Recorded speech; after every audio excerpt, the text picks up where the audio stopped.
Hello everyone, welcome back to my YouTube channel. मैं हूं कनिका शर्मा आपके साथ और स्वागत है आज का मेरी इस वीडियो में आपका। कैसे हैं आप सभी? आई होप आप सभी बहुत अच्छे होंगे और आपकी तैयारी बहुत ही अच्छे से चल रही होगी, क्योंकि अब अंतिम समय है और अंतिम समय वो है जब आपकी वर्ष भर की जो मेहनत है उसको एक पटल पे उतारने का समय आ गया है। लास्ट में इतने टाइम से मैंने वीडियो नहीं बनाया है कि आप लोग अपनी तैयारी बहुत अच्छे से कर रहे होंगे। और कोई बहुत ज़्यादा जब भी गाइडेंस होती है तब भी डिस्ट्रैक्शंस होते हैं, ऐसा मेरा मानना है। इसलिए मैंने काफ़ी टाइम से एक वीडियो नहीं बनाया था, बट परसों मेरे पास एक मैसेज आया कि दीदी अब लास्ट टाइम पर क्या टिप्स हैं और हमें कौन सी टेस्ट सीरीज़ मैं अभी ज्वाइन करूँ। मैं ये वाली टेस्ट सीरीज़ कुछ 2-3 कोचिंग्स का रेफरेंस गई, मैं ये टेस्ट सीरीज़ ज्वाइन कर लूँ और ये वाली टेस्ट सीरीज़ ज्वाइन करूँ, कौन सी इनमें से बेटर है। और बहुत डर भी लग रहा है दीदी। तो मैं इस वो जो क्वेश्चंस हैं, क्योंकि वो अभी सभी एस्पिरेंट के लगभग ये सेम से ही डाउट है, उसको लेकर मैंने आज का ये वीडियो बनाया है। तो फटाफट से इस वीडियो में हम वो 1-2 पॉइंट जो अब लास्ट टाइम आपके दिमाग में आ रहे होंगे उनको क्लियर करने के ऊपर ये वीडियो बनाया है। तो चलिए वीडियो को शुरू करते हैं। जैसे कि पहला सवाल तो ये आता ही है कि दीदी बहुत डर लग रहा है। तो देखो, मैं इसके लिए आपको एक बात कहना चाहूँगी कि डर उसी को लगता है जिसने मेहनत की है। जिसने मेहनत नहीं की है उसे डर नहीं लगता।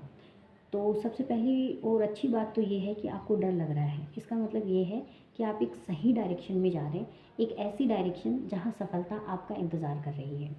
तो ये तो बहुत खुशी की बात है। ठीक है। पॉइंट नंबर 2 कि अब हम दीदी हम कौन सी टेस्ट सीरीज ज्वाइन करें। तो देखो, मैं आपको ये कहूँगी कि अब एग्ज़ाम के 7-8 दिन रह गए हैं, अब आपको कोई टेस्ट सीरीज ज्वाइन नहीं करनी है। मेरी तो पर्सनल राय यही रहेगी कि अब क्योंकि आप इतने टाइम से तैयारी कर रहे हैं, आपका खुद का एक स्टडी मटेरियल पूरा का पूरा तैयार हो गया होगा, कुछ पर्टिकुलर नोट्स वगैरह रेडी हो गए होंगे। केमिस्ट्री है, फिजिक्स है, बायोलॉजी है, या फिर जीके वगैरह का जो भी पोर्शन है आपने खुद ने, तो आपका अभी तक आपका खुद का एक स्टडी मटेरियल तैयार हो गया होगा। अब आप जितना हो सके उसे पूरा पूरा रिवाइज़ करें। पर डे में अगर आप पूरा एक साथ रिवीजन कर सकते हैं तो एक साथ कीजिए, डेली रिवीजन कीजिए, चाहे वो जीके हो, चाहे वो बायोलॉजी हो, चाहे वो फिजिक्स के फॉर्मूलाज हों, चाहे वो केमिस्ट्री के कुछ कंसेप्ट हों। आप जितना हो सके अब आप रिवीजन और रिवीजन कीजिए। अगर आपने इतने दिन पहले, जैसे कि मैंने अपनी फर्स्ट वीडियो जब मैंने अपना डाला था तो उसमें मैंने कहा था कि आप टेस्ट सीरीज ज्वाइन कीजिए। अगर आपने इतनी इस बीच में कोई टेस्ट सीरीज लगाई है तो आपको नई टेस्ट सीरीज देने के बजाय अब आपने जो टेस्ट लगाए थे उस टेस्ट सीरीज़ के क्वेश्चंस और उसके कंसेप्ट को अब आप क्वेश्चंस को दोबारा देख लीजिए, याद कीजिए, उसके कंसेप्ट को वापस से आप अच्छे से देख लीजिए, समझ लीजिए किस टाइप का क्वेश्चन आया हुआ है। 5 भी टेस्ट लगाए हैं तो इट्स ऑल राइट।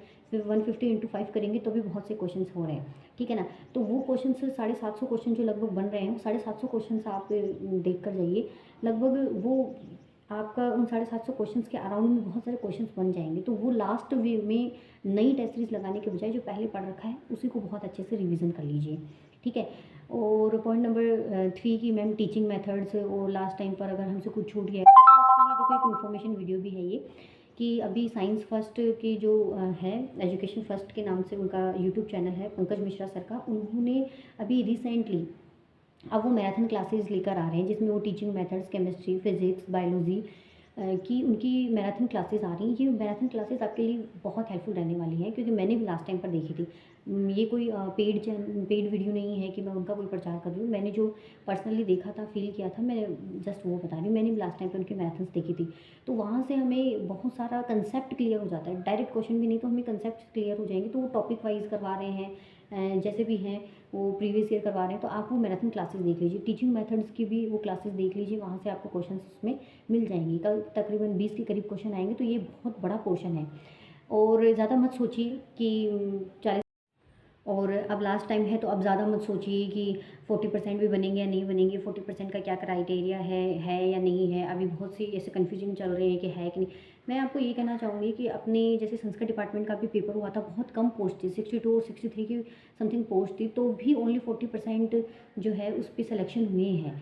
ठीक है। तो आपको बहुत ज़्यादा नहीं सोचना है, बस आपको लास्ट टाइम पर ये सोचना है कि मैंने जो पढ़ लिया एनी हाउ मुझे उसे रिविज़न करना है। 1 बार, 2 बार, 3 बार, जितने बार भी हो सकता है, मल्टीपल टाइम्स आपको उसको रिवीजन करना है बस। अब आपका लास्ट टाइम पर वो टारगेट होना चाहिए। क्योंकि बहुत ज़्यादा डर वाली स्थिति पढ़ने बैठते जब ये होता है कि क्या पता हमारे क्लियर ही नहीं हो, तो ऐसा कुछ मत सोचिए आप। ये आपके लिए बहुत ही नुकसानदायक हो सकता है लास्ट टाइम पर। अपने आप को ज़्यादा से ज़्यादा बिजी रखिए और किसी से ज़्यादा बातचीत मत कीजिए। ज़्यादा बातचीत करेंगे तो टेंशन का विषय होगा। लाइब्रेरी में बैठ के पढ़ रहे हैं तो सिर्फ अपना पढ़िए, बाकी किसी से बात मत कीजिए। वीडियो के लास्ट में बस एक ही बात कहना चाहूँगी, डर लग रहा है तो ये 2 पंक्तियाँ हैं शुभम श्याम सर की, जिनको आप याद रखिए। कि मैं भी इन पंक्तियों को बार-बार मैं पढ़ती रहती थी जब मैं रिवीज़न करती थी कि कर्म में अगर सच्चाई हो तो कर्म कहाँ निष्फल होगा, अब हर संकट का हल होगा, वो आज नहीं तो कल होगा, वो आज नहीं तो कल।